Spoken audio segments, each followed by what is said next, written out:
Guests, ladies and gentlemen, dear friends, thank you for coming tonight to this conference, which is the last one in a cycle that we had this year to commemorate 25 years since the uprising and the changes in 1989 in Europe. So tonight's subject specifically is about the Romanian uprising, which was the last one to happen.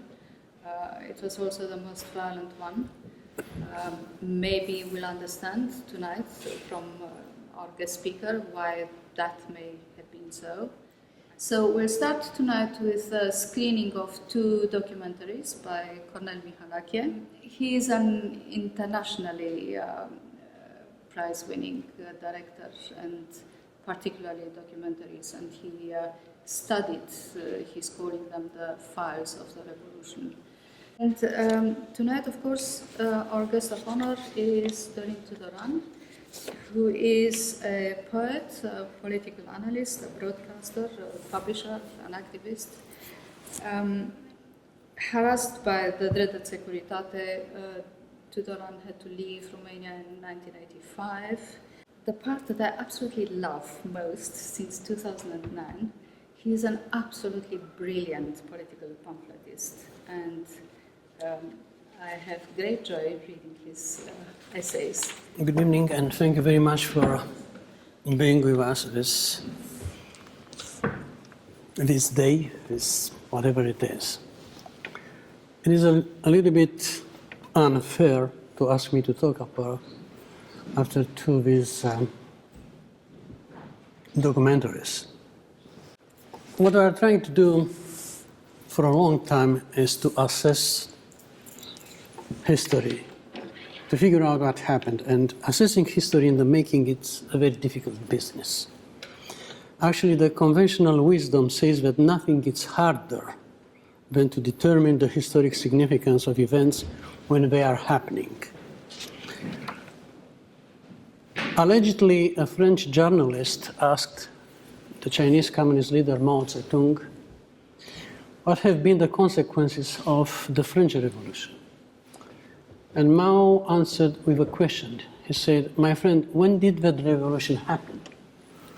While the journalist said, 2 centuries ago. Well, Mao said, "My friend, it's too early to say." So sometimes, even after 25 years, it is an incredible hard process to navigate through all these lies and truths. Because before becoming history, reality presents itself in an extremely hot and fluid settings. The very same opportunity can just as easily become history or a historic mess. 25 years after that confusing December, I still believe that what happened in Romania in 1989 was an explosion of a little mixture, mainly a coup d'etat with some revolution inserts and ingredients.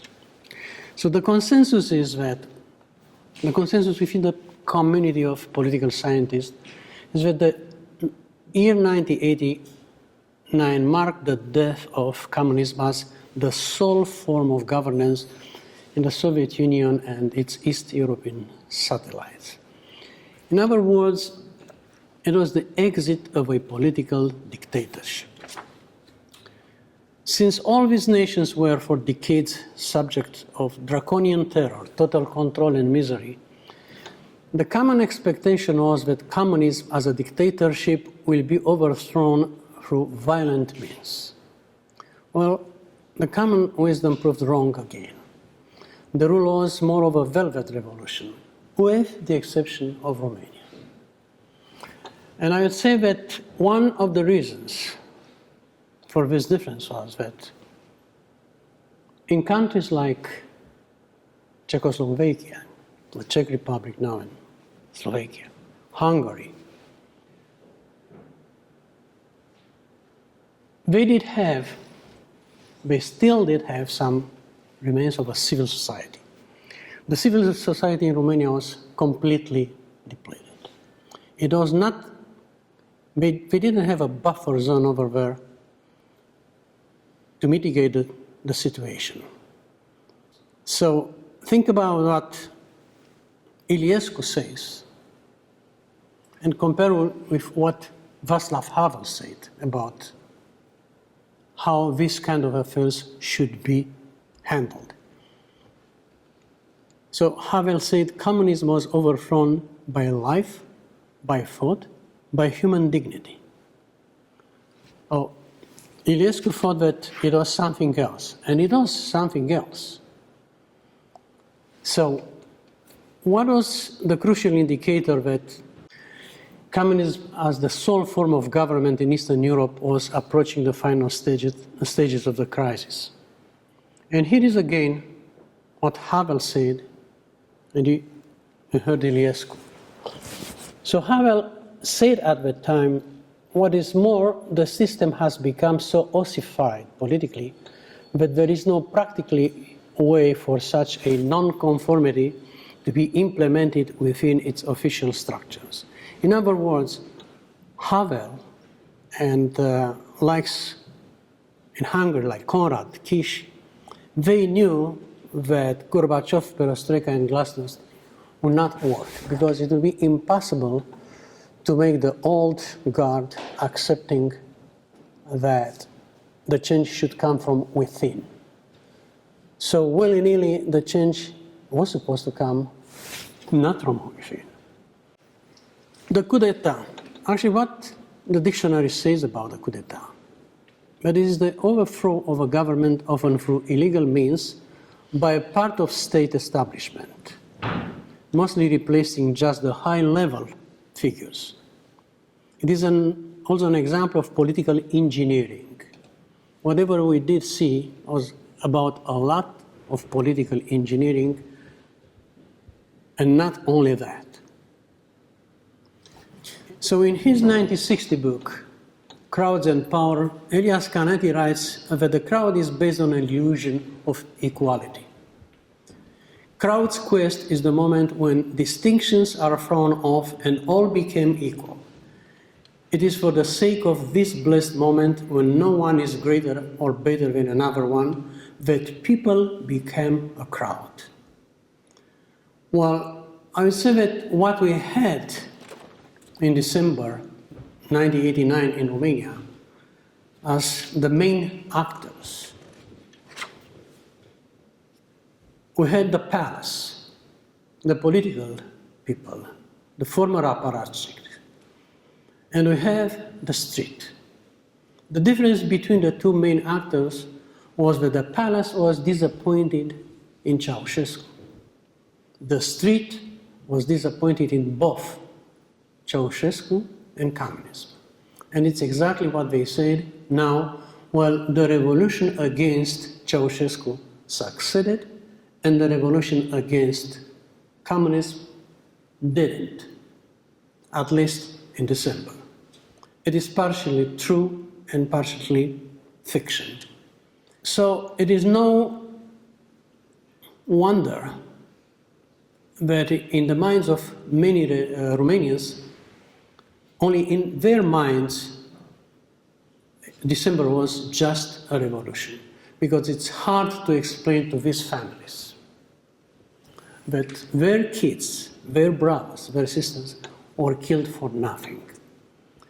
When they started to realize that the revolution was derailed, that it was somehow kidnapped, it was too late. And as you remember, and as you did see in these two documentaries, the reaction of the state was expressed by slogans. The only solution is the new revolution. The sons of our masters are the masters of our sons. But what was the reaction of the palace? But it was a very tough one. They called upon the miners to come and help in defending the revolution against the counter-revolution. Just absolutely false.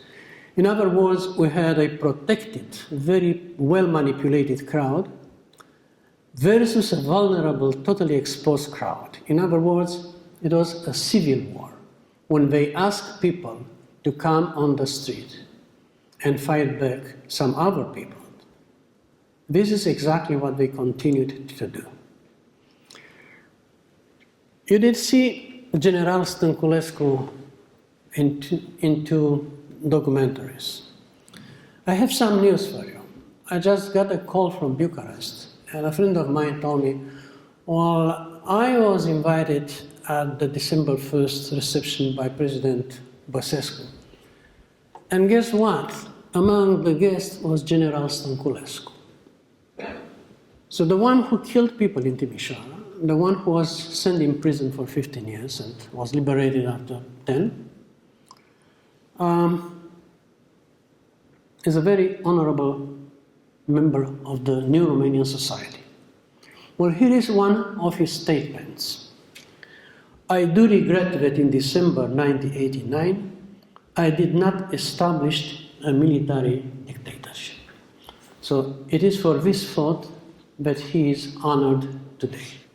How about the aftermath? How about what happened after December 1989? How can we measure a consolidated democracy? I say that first of all, by initial difficulties it faces. And what happened in Romania in very first moments was that almost everybody knew what he or she didn't want any longer. But there were very few people who really knew what they want. And especially they didn't know how to achieve whatever they wanted. And that was why the palace was so good, so foxy, so savvy in manipulating the streets. They let the people think that they are doing whatever they want to do. So, in other words, finally, as you can see, the government has to pay the victims and the killers. So both sides were told, guys, you are doing the right thing. Go ahead, kill each other. And then we'll see what happened. What happens after a coup d'etat or a revolution, whatever? What is the road of democratization? How can one assess the quality of democratization process? According to two important political scientists, Juan Linz and Alfred Stepan, there are 5 areas of consolidated democracy: civil society, autonomous and valued political society, rule of law, a functioning bureaucracy, and the institutionalization of economic society. If you check the Romanian reality against all these standards, you can understand why Romania was not on the same level from the very beginning for years with some other countries in Eastern Europe. When assessing transition, we should keep in mind that history rarely travels in straight lines. It was a mystification to hope that a country exiting an authoritarian regime of a dictatorship will become overnight a full-fledged democracy. It doesn't work this way. However, there are substitutes for a full-fledged democracy, and you can find some of them listed even in Wikipedia. One is the dicta blanda, the soft dictatorship. The other one is democradura, which is opposed to dicta blanda. And democradura means what? An illiberal democracy, a system in which a government and its leaders are elected, but is nevertheless relatively deficient in civil liberties. I think for a long while Romania was dealing and facing this problem. Everybody talks in Romania about democracy and about rule of law. There are 2 of the buzzwords. But democracy is a matter of crafting, and political leaders play a crucial role in this process. I would warmly recommend to the people interested in this kind of matters a classic. It's the book of Giuseppe Di Palma, To Craft Democracies, an essay on democratic transitions. In my opinion, there are two different types of leaders.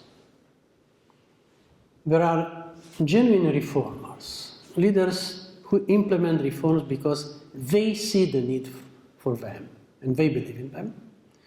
And there are procrastinators, leaders who implement reforms only when they cannot buy time any longer. And I think that that applies to Romania for the first years after December 1989. They didn't want to move on when it comes to very important issues. So the first Ion Iliescu administration, actually the first two, 89, 96, it was an unavoidable presidency because it was a product of a smart, intense propaganda strategy that had inoculated the idea that Ion Iliescu is the chosen one. Somehow, even entities like Voice of America, Radio Free Europe, BBC participated in this effort. Iliescu was presented long before 1989 as the real successor of Ceausescu, the guy who will provide us with whatever Dubček wanted for Czechoslovakia, a communist with a human face. Even the most pessimistic of philosophers, Emil Cioran, trusted Ceausescu. I have here the copy of Le Nouvel Observateur, December 1989, January 1990. A very nice one dedicated to Romanian Revolution, with an article signed by Cioran. And here is what even Cioran says.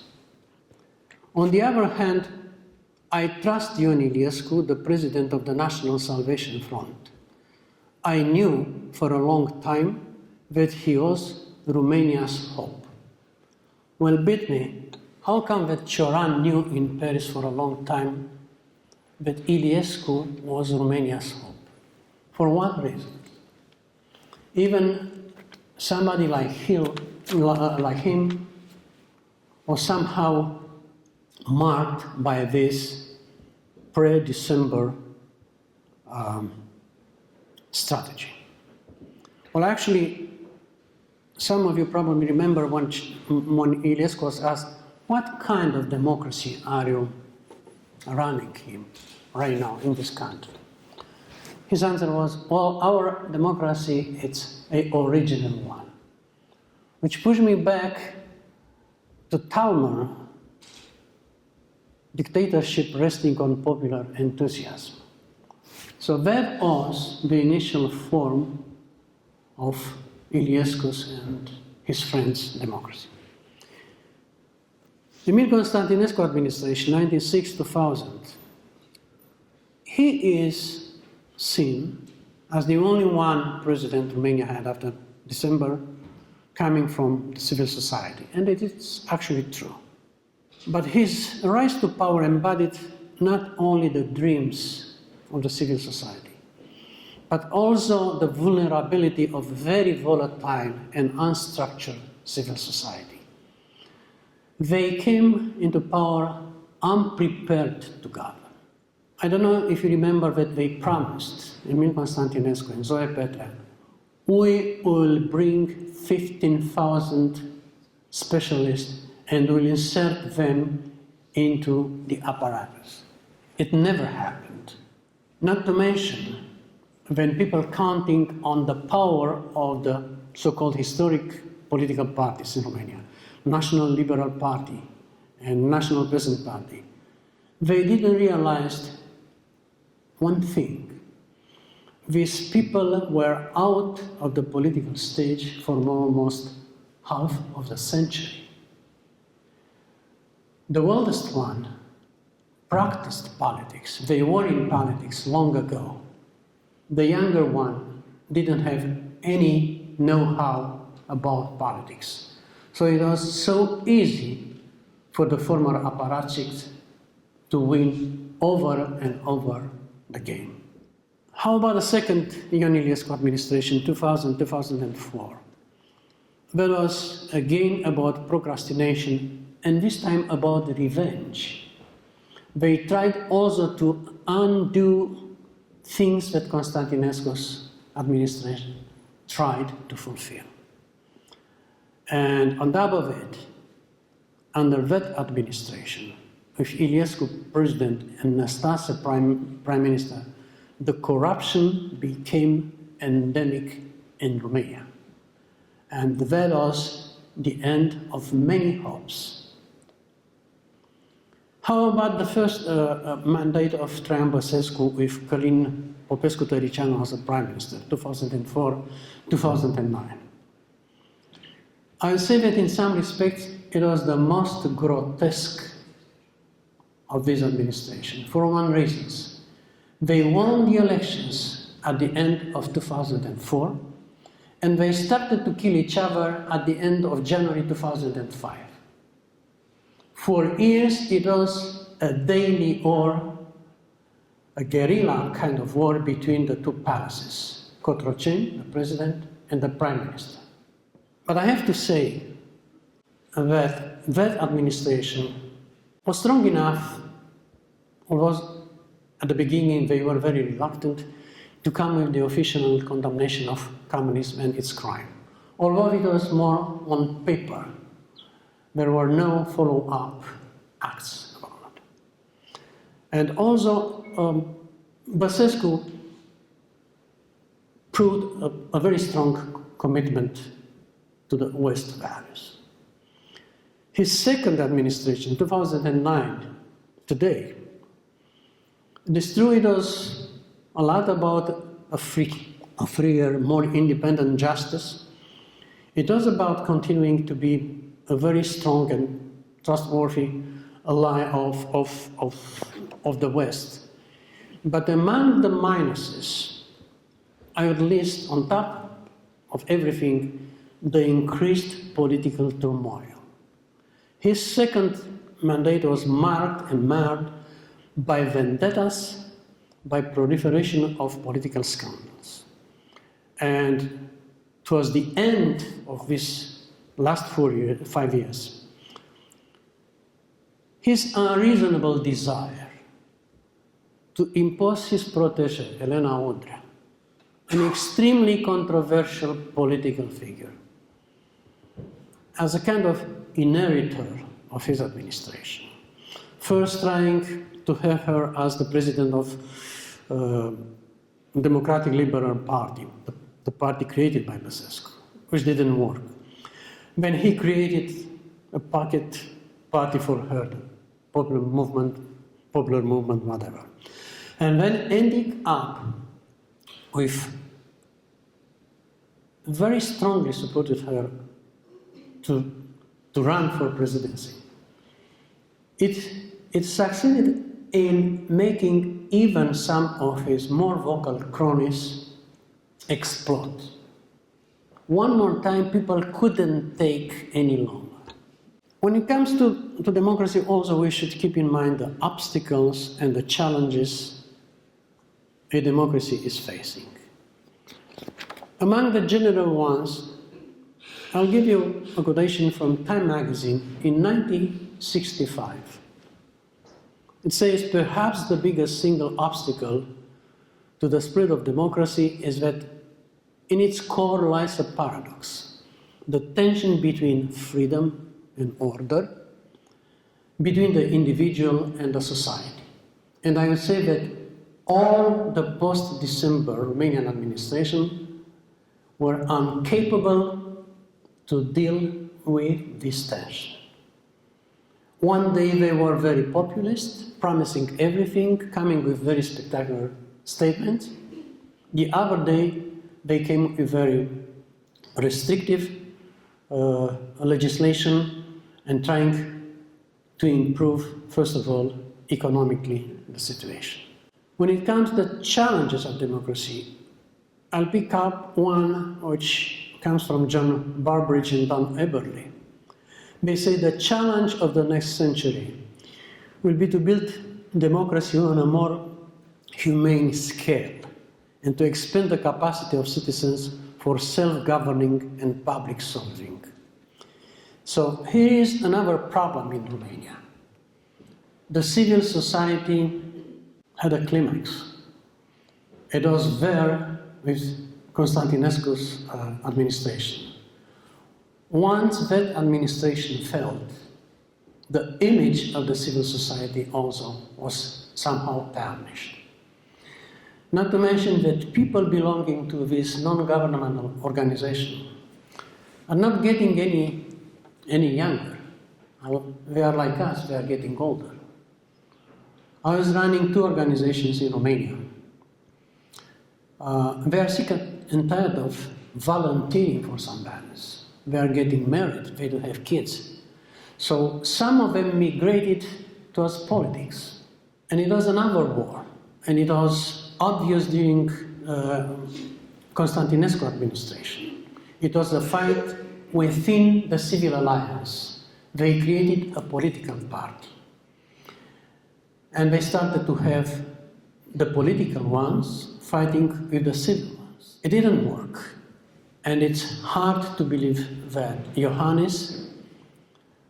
for Johannes it would be very easy to restart, to plug again this desire to have the civil society as a partner. When it comes to obstacles and challenges very peculiar to Romanians, I will mention, first of all, the Romanian exceptionality. We Romanians, among our signals, have the one which tell us, well, you can do nothing for decades because you are so good that once you start to do something, you'll recuperate. Actually, in the history of Romania, it happens only once. And the miracle doesn't last more than 3 days. The other one is the Romanian pendulum. Romanians are extremely pessimistic today and extremely enthusiastic tomorrow. They are incapable to reach that zone of normality that makes people perform. The third one is a long-lasting crisis of identity. We Romanians today belong to the East and are very proud, and tomorrow morning we claim that actually we are part of the West, which will never happen. Our dream was to become part of the Central Europe. It didn't happen. It happened somehow in Transylvania, for good reasons. And finally, until currently, Romania was a country extremely rich in corruption, but dramatically short of corrupt individuals. How come that only after 25 years, in the last 2 or 3 months of this administration, you can see people tried and sent to prisons? What is about this inflation of justice exploding right now? It is incredible because in most cases, the facts, the information was there for a long, long time. It's again some kind of game. People are very happy. Sometimes looking these days on Romanian television, I have the strange feeling that I am back on Christmas 1989. Because I have to tell you, I was sad. I didn't like that people in Romania during that Christmas day were happy that 2 other people were killed. I don't care that it was Ceausescu and his wife, but the manipulation was extremely dirty. You don't push people to be happy for some of these reasons. So right now, people in Romania are so disappointed that somebody is very smart and telling them, okay, we'll make you happy. We'll send 20 former members of governments to prison. We'll send to prison people with a lot of money. Well, what is in it for the rest of the people? Because in most of the cases, the state cannot recuperate the money, and I'm talking about hundreds of millions, I'm talking about billions over these 25 years.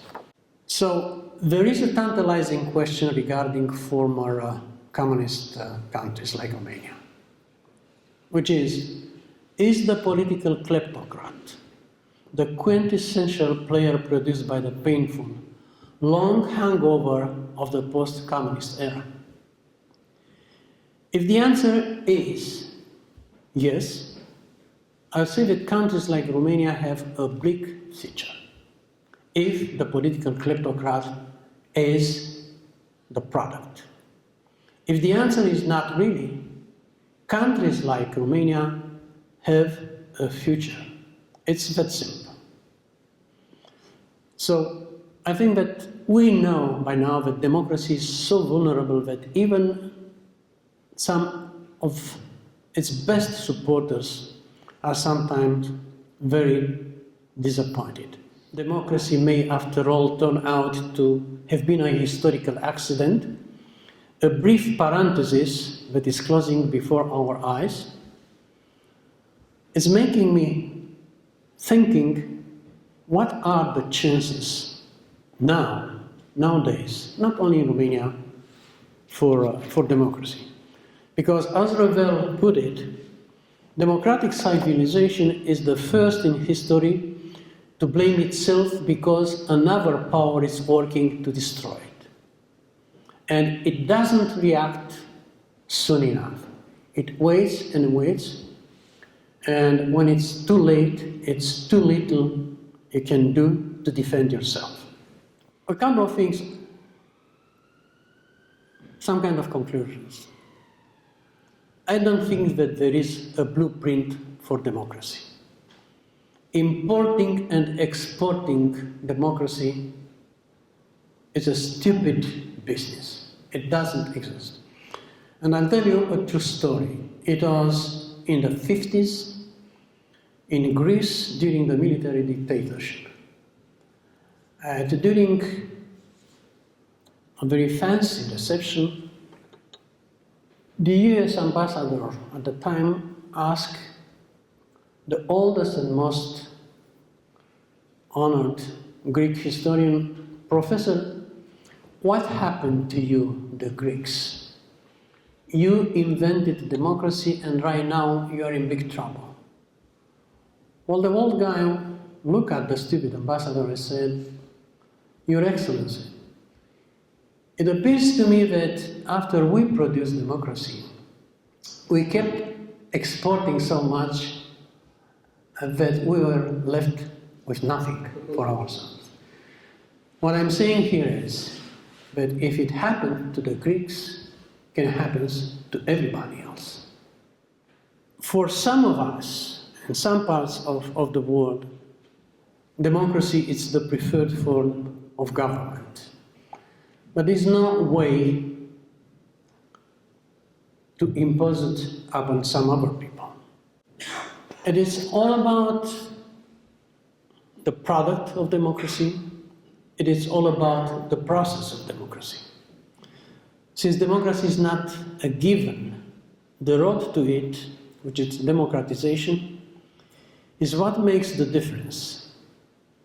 So by measuring democracy, we probably mean auditing both the product and the process. And it's hard to believe, at least to me, that the wrong road might lead to the right product. I would say that by killing the way they killed Ceausescu in 1989, which was nothing else than a mockery So you killed a tyrant. You shouldn't come with explanation that you did something else. I did see over and over again some parts of the movie which wasn't broadcasted by Romanian televisions. It was broadcasted before, I think, in France and Germany. It was the process, it was the trial in the Organised. Voina was the prosecutor. He became then the one who did everything so wrong that Băsescu had to raise his voice at the new general prosecutor, Laura Kövesi. What happened? Who are the guilty ones? Who killed these people? So during the Goveste trial, one of the accusations against Elena Ceausescu was that she ordered that the newly released dictionary and encyclopedic dictionary to be destroyed for the reasons that if somebody reads the article dedicated to her and the article dedicated to Ceausescu, will realize that she's older. So raising this kind of accusation during the trial, which ended up with whatever everybody knew that they would be killed, made me feel very uncomfortable.